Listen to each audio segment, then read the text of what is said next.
Users of Reddit, what is the most unhealthy thing you've seen a human do? There was a player at the casino who used to come in his mobility scooter, order Red Bull and vodka over and over, smoke unfiltered Camels, and play 3 video poker machines at a time for 36 to 48 hours.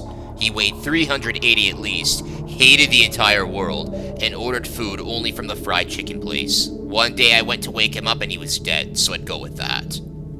On a road trip a few years ago, I stopped for a gas and bathroom break. I parked at the corner of the property near a picnic table. The guy sitting there was probably 30, close to 400 pounds, and surrounded by trash junk food wrappers and drink cans, with a cigarette burning in an ashtray. He sat there dejectedly scratching at a strip of instant lottery tickets, just looking so defeated and lonely, and trying so obviously to fill some kind of hole. My heart broke a little for him. I still think about him from time to time and wish him better times.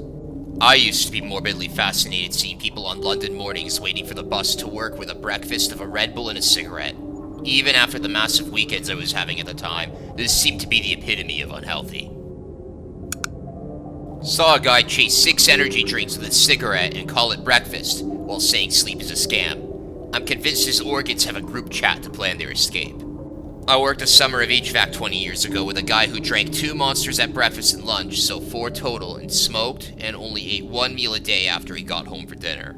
I was a whippersnapper then, and even my heart hurt thinking about it.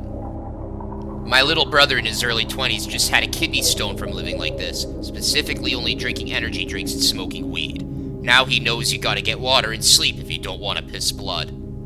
I used to drink 4 large sugar-free Red Bulls a day years ago. Just had a CT scan and I've got one. My doctor said to drink lots of water and we will watch it. Sad me. Sorry to break it to you, but soon you are likely to face the most horrific pain for about a week or so you could ever imagine. Oh no.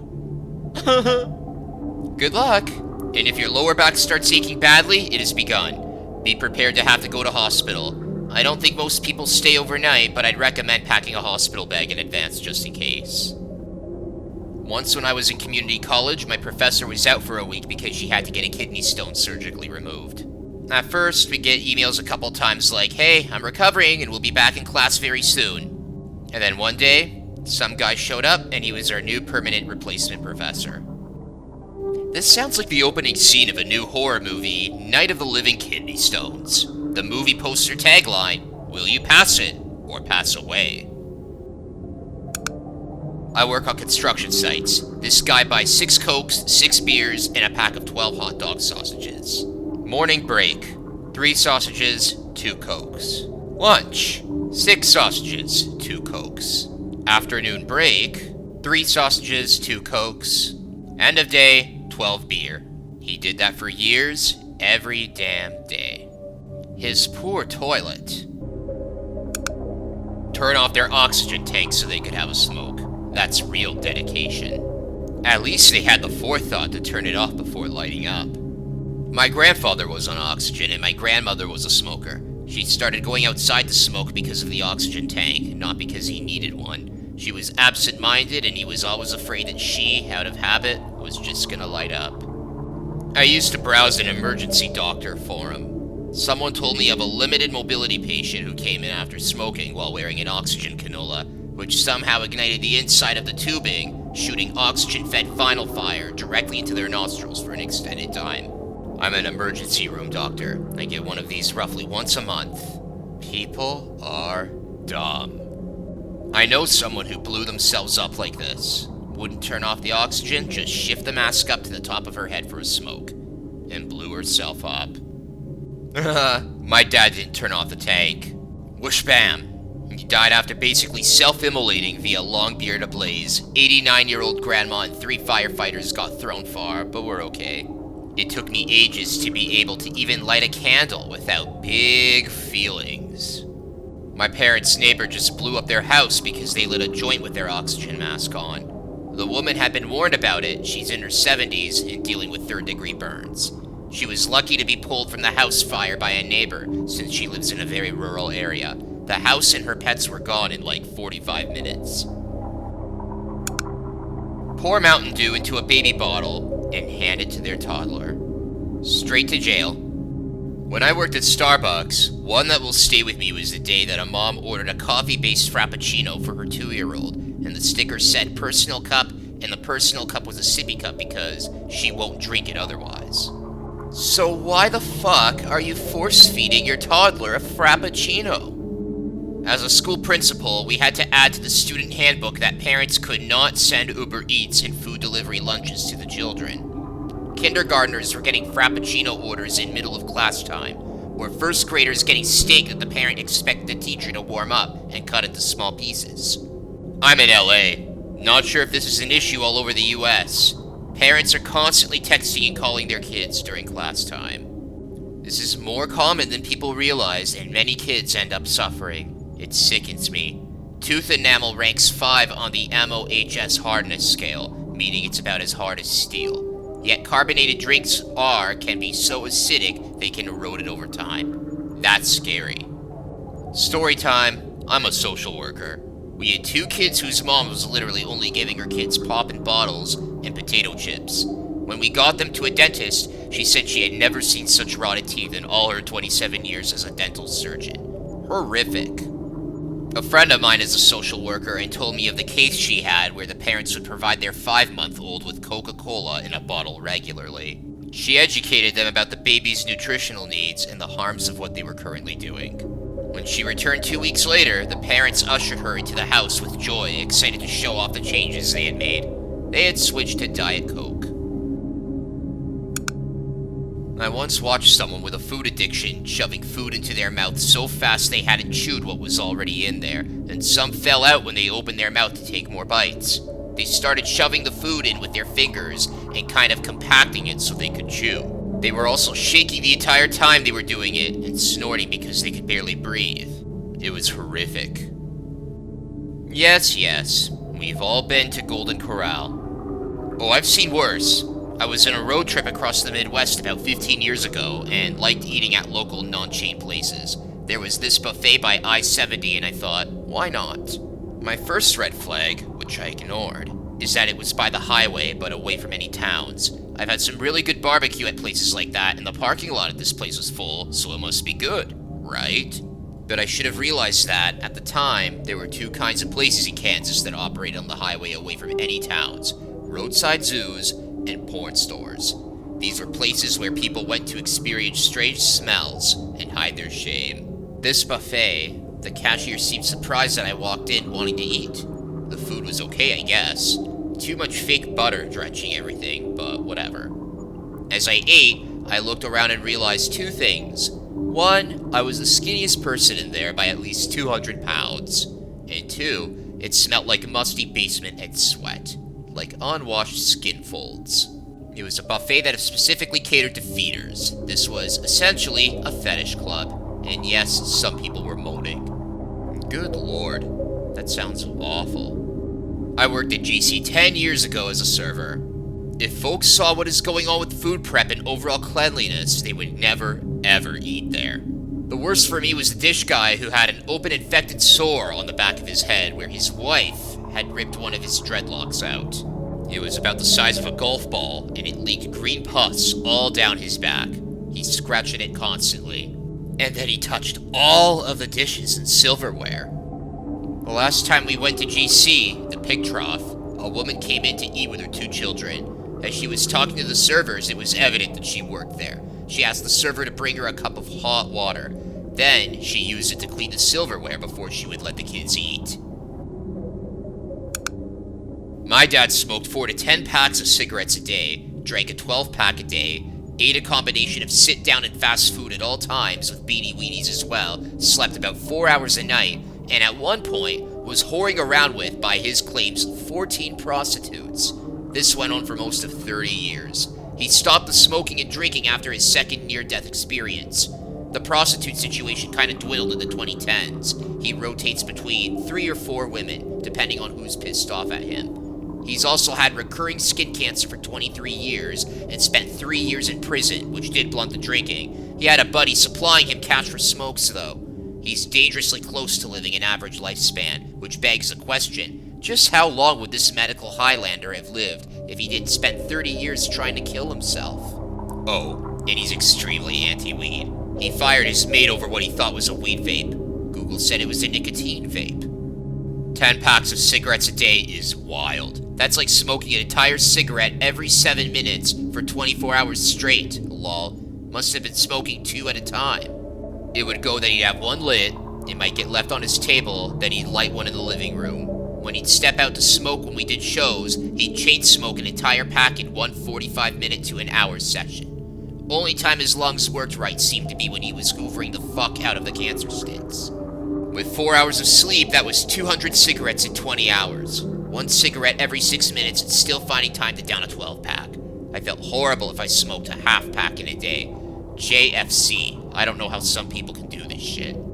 Just how long would this medical Highlander have lived if he didn't spend 30 years trying to kill himself? My mom was a hard-drinking alcoholic, heavy smoker, Benadryl abuser who was definitely not anti-weed. She lived to be 65, which feels like forever considering her addictions.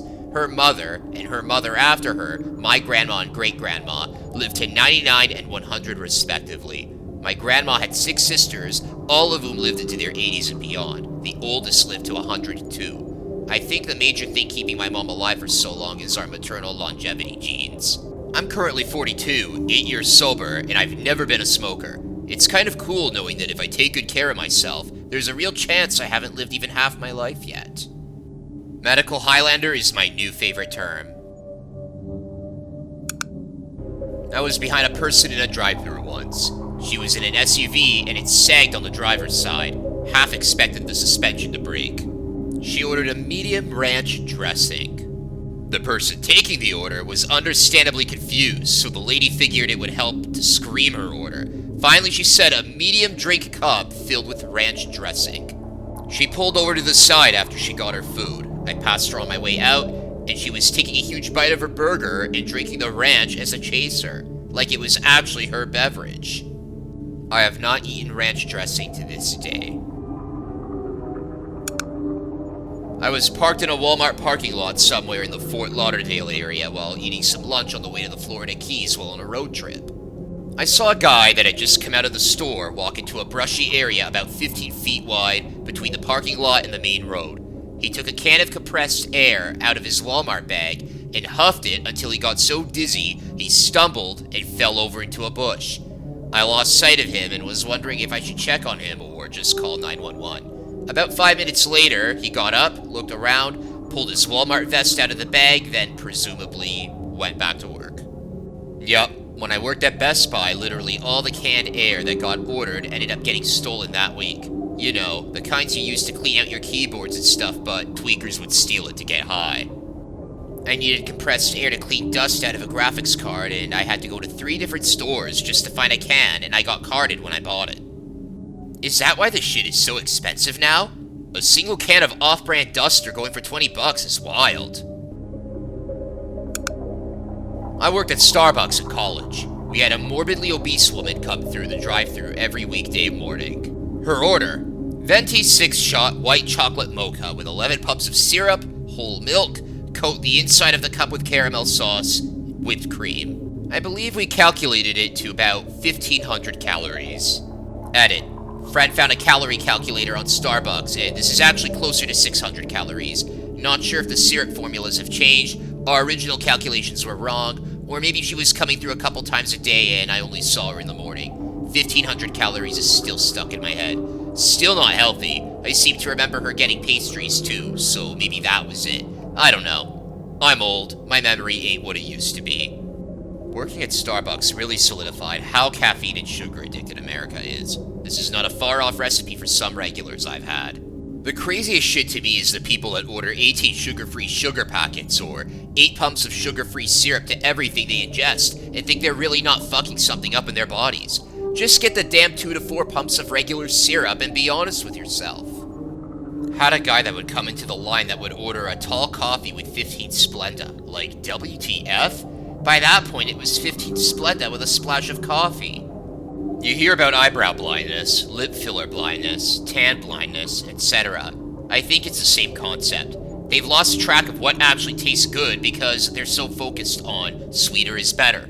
That's why people tan themselves into hot dog skin. Tanner is better. Get lip filler until their lips look like sausages. Bigger is better.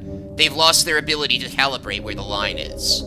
I had a lady several years back who got a grand coffee frappuccino with 15 sweet and low.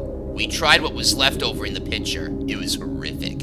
She lost her ability to calibrate what actually tasted good and just went manic over generic sweetness, because sweeter is better. There was a regular I had who would get a 20-ounce hot latte with white chocolate and caramel syrup, then have us add 13 Splendas to it. She'd also know if you didn't put all 13 in and get so mad.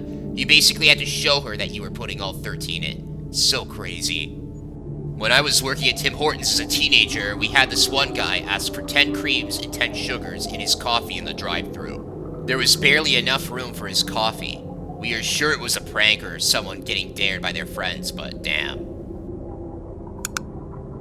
I have a friend who only eats pepperoni pizza for every meal and drinks Diet Pepsi. Man has not had water in 10 years. A friend of mine took her husband to the hospital because he was screaming about a massive headache. She thought it was something serious due to how he was acting. The doctor said her husband is just really dehydrated and asked when was the last time he drank water. He said at least 2 years. He only drank Cokes. She was so mad at that hospital bill. Lol. I will never understand this.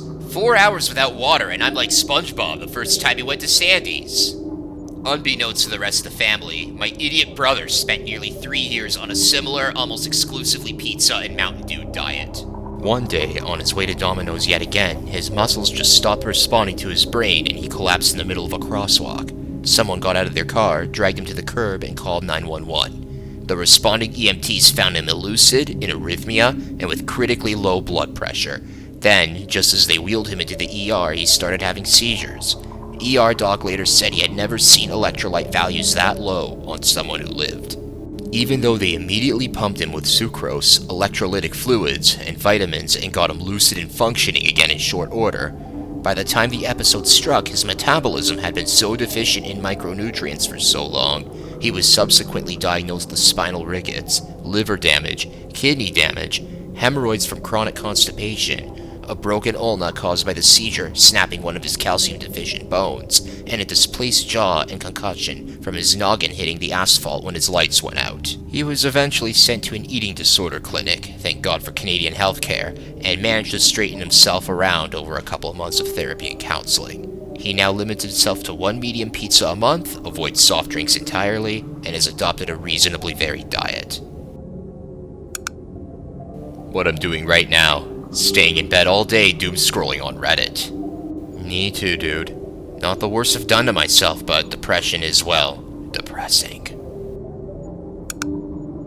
I had a patient once get an infection in a very small surgical wound that started out as 1 centimeter wide. Well, he knew something was wrong, but didn't get it checked out until he couldn't lay on his back anymore.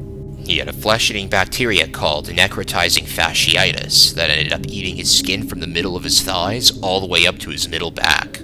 It was so bad that when he came into the hospital, he was given about a 30% chance of surviving. I'll never forget that smell. My mom had necrotizing fasciitis, ate a hole in her leg the size of a CD and she wound up losing her leg. Spent 6 months in a burn ward as they tried to get rid of the infection and they couldn't get it under control. That shit is no joke. I'm fascinated by this. How long did it go on for before he got it checked? Did he say why he didn't get it checked sooner? If he'd had it looked at earlier, I assume his chances would have been much higher than 30%. I'm not who you ask, but necrotizing fasciitis actually moves very quickly, and even when the patient is already in hospital, it can be hard to get ahead of the infection. I work in the lab and I've seen specimens arrive over hours or days from the same patient as they remove more and more tissue. So while the earlier you treat, the better chance you have, it's still a very dangerous situation. Edit. It's insidious because the infection can get in just a tiny cut, and the first clue is that it seems way more painful than it should for such a small cut. But it's such a small wound, you don't think it's anything.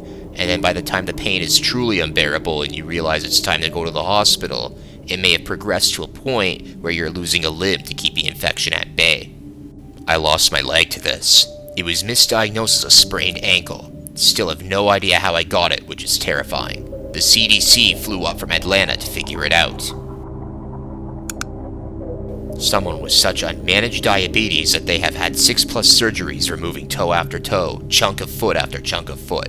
She has stubs for feet now, no toes, and she continues to eat sweets and fast food. She's basically immobile now unless she has special shoes on and uses a walker, which she usually chooses not to use. She sleeps sitting up on her couch. Her adult children provide all the sweets and food for her because she is her own person. If she wants it, she can have it.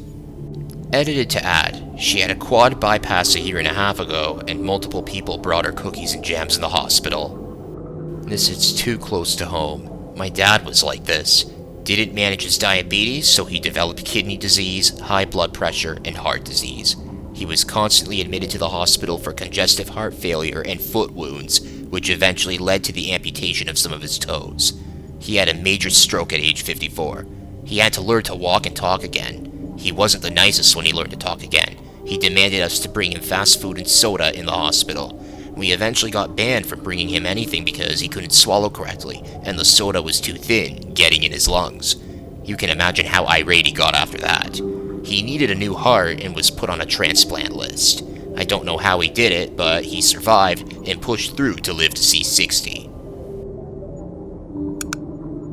My brother started drinking and drugs at age 10 or 11. He smoked all his life and got drunk every day he could. He died at 56, leaving his wife behind. He never had any reflection moment where he decided to try to get better. When he died, he weighed 90 pounds, had a 4-inch hole in his esophagus with some kind of a tumor, and I found out that he had been eating an entire bag of Hall's Mentholyptus maximum strength cough drops every day for 8 years. He would never go to the doctor. He got what he wanted, I guess. What drives a 10-year-old to drink and do drugs? I don't know. He did tell me that one time our dad told him to grow up, and after that he did his best to never grow up, so for some reason, a spiteful 10-year-old decision was all it took to wreck his life. We were never abused as far as I know. I wasn't, and if he was, he never told me his entire life. At 10 or 11, he got throwing up drunk at a wedding reception, and it was downhill from there. I have a friend who just consistently has bug infestations in her apartment, no matter where she lives. They're in her appliances and goes with her when she moves. I nearly brought roaches home from college in a Keurig coffee machine. My significant other had bed bugs from a neighbor that we didn't catch for a week or two. I somehow must have caught or killed the only hitchhiker that was in my apartment. I was getting ready for work and saw a bug crawling on my wall, so I killed it. I had never seen it before, so I took a picture of it and went to work. Think that day I mentioned the bites I had on my legs, thinking they were hives, and someone said, "Nah son, those are bedbug bites." And I went home, and diatomaceous earthed every nook, cranny, and threshold between rooms. Left it there for 3 months, never saw another bug in my apartment. Significant other's apartment was chemically treated and never saw them again there either. We got lucky. Smoking. My mom is in her mid-60s and has smoked at least a pack a day since she was a teenager. Smokes in the house, in the kitchen around food, and while people are eating, in the car, and even around my nieces and nephews that are toddlers. I was nose blind to it growing up, but when I go back there, I'm nauseous the entire time. It's so bad, all the stuff like toilet paper, napkins, and paper towels have a yellow tint to them. When we tell her to stop, we get the "it's my house" bullshit. She also exclusively drinks diet soda because she doesn't like water. The sad thing is, she'll probably outlive our entire family. My grandmother was the same way and lived to her late 90s. Stress kills. If your mom and grandma had the "I don't give a fuck" attitude, Sig Smoke, and not Ben Affleck, "I hate my fucking life" Sig Smokes, she probably will live an average lifespan. Nah, my mom is the definition of stress. She had a nervous breakdown during one of those stress tests where you have to walk on a treadmill for a mile because she thought her heart was going to explode. We found her outside in the parking lot in the rain, smoking and crying on a bench. She then tried to convince us to sue the doctor's office. That last sentence is wild. Lol. My mom is in her early 80s, as is my mother-in-law. They chain smoke daily. Think $600 to $800 a month. Everything in their homes is colored in nicotine brown. My mother-in-law is so worthless as a human, she refuses to get up out of her recliner to walk 10 feet to the bathroom. She literally pees on a potty pad and lifts her house dress with no fucking panties on to transfer the urine-soaked potty pad to the trash can. Showers once every 7 to 10 days, downing coffee, Valium, Norco, Benadryl, and a muscle relaxer strong enough to bring down a horse, while chain smoking in one hand and puffing on a nebulizer in the other. She is the devil's head minion. I knew a new age type of woman who, against all advice, decided she didn't believe in the necessity of modern medicine and decided to do an all-natural home birth. She went on and on about the miracle of motherhood and her natural instincts, and absolutely refused logical warnings from everyone in her life. She had no help and no screenings or prenatal care, besides probably waving crystals around and drinking leaves. Her birth plan was watching some videos, and her baby daddy and her plan to do a water broth at home. Unfortunately, her baby was born in her home early with a lot of complications and didn't make it. How this isn't considered neglect or murder, I'm not sure. The woman herself almost died from bleeding out. If her mom hadn't rushed over and intervened, she absolutely wouldn't have survived. Had a friend who did the organic home birth thing. The umbilical cord was wrapped around her son's neck long enough to severely damage his brain, but he lived. Now he's in a stroller at 40 and has never walked or talked on his own in his life. And this is why I'm totally opposed to home births. I had the entire NICU on standby because the cord was around my neck multiple times. I was not going to risk my kids like that. Home birth with a certified nurse, midwife, and appropriate prenatal care is linked to more positive outcomes for baby and mom, but it definitely gets a bad rep from these freaks thinking they can do it themselves, not realizing the complexities of childbirth. I was born at home because my family couldn't afford any sort of medical assistance. I inhaled meconium and subsequently got hypoxia, almost didn't make it, and had to be rushed to the hospital. It gave me reactive airway disease, among other things. My mom had her own slew of issues too. No one should give birth at home unless you have a midwife or doula there with you, and you can go to the hospital if things go wrong. I have a friend into this natural birth shit, and it makes me want to scream. Giving birth in the Napoleonic era was more dangerous than fighting in the Napoleonic Wars. People in the modern era give birth in hospitals for really good reasons. Knew a chick that would pop about 40 Vicodin in a day. She got pregnant. Continued to eat Vikes like candy, swore to us her doctor told her to not quit smoking pot or cigarettes because it would stress the baby. I felt so bad for my buddy that knocked her up. Kid turned out with half her brain being soup. She just screeches all day. It gets better. He knocks her up again. She continues her behavior.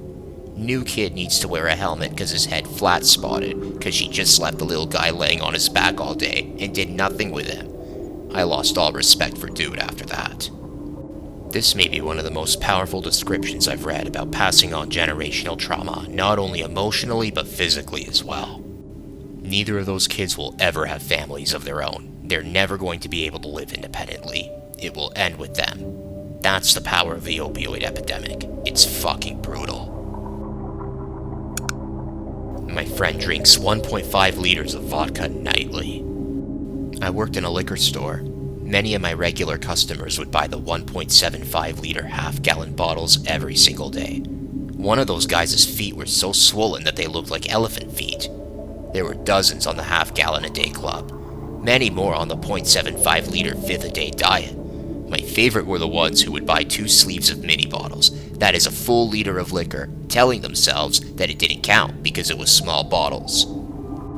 I made the mistake of going to the ABC store after the gym one morning to get some stuff for an upcoming beach trip or something. They weren't quite open yet, so just waited it out. I was shocked at how many people were lined up at the door. I ran the till at a specialty market for a while. There's a law in this state where you can't purchase liquor before noon on Sundays. There would be 4 to 6 guys wandering around barely keeping it together until the strike of 12. Alcoholism is fucking wild. I had a classmate when I was in kindergarten whose parents used to let him stay up all night and then send him to school with one of those Starbucks frappes you can buy at the grocery store and a pack of Twinkies for breakfast every morning. Probably raided cigarette disposal box for cigarette butts to smoke. Went to a friend's house for a fire one time. His nephew, recently out of prison, pulls out a gallon Ziploc bag full of cigarette butts he'd collected from various ashtrays and proceeds to sift through it and empty the remnants of tobacco into a rolling paper.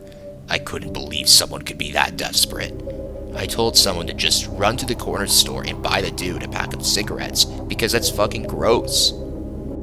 Nah, that's fucking foul. Oh my god. My friend pulled out a massive bag when I was at her house. It was the same thing, but it's the end of a joint that still had some weed left. There were literally hundreds and hundreds of them in there. She had been taking them all apart and smoking the weed for weeks, I guess, and there were still so many left. I was so disgusted she picked that up off the ground and thought it was okay to smoke it. She was definitely the type to pick a cigarette butt off the ground and smoke it too.